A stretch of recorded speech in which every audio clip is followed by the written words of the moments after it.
Guys, unboxing ka sa camera nga niabot na oh. TikTok shop na siya. Tapos Giante Express. So wala pa yung kable. So wala na to guys. Alas 9 na kapinte. Wala pa. Istinga na to guys. Og legit begin na siya. Pero may previous na ko na sa kuwan. Seller na mag-goods pa na ilang mga comment. Pero abit sure lang. So wala pa gina-apply oh. Kuha lang taog kuhan kaya pwede man na i-refund dahil sa opisina sa Giante no. Hindi lang siya dugayon. Walang kuha na itong video. Pero murag bugat man siya guys. Kita na man ako na isa kang seller sa TikTok. Okay man kayo siya dagan may mga previews.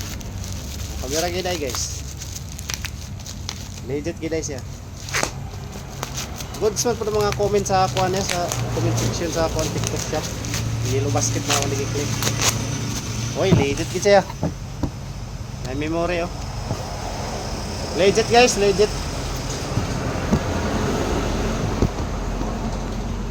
5K ultra camera.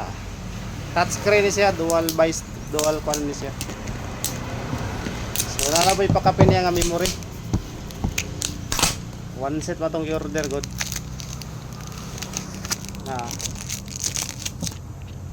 Na yung memory niya 64 gig na memory.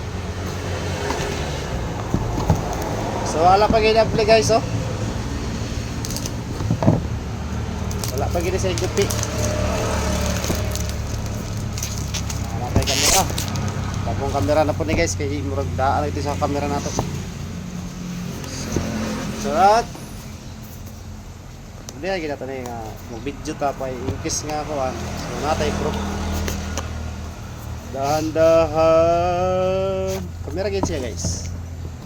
So legit gid siya. Okay. Legit camera gid siya guys. Salamat seller. Legit gid siya.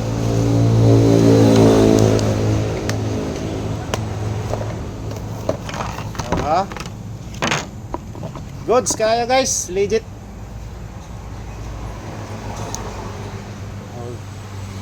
Dual screen na siya. Nanatay bagong kamera. Aloy gid siya.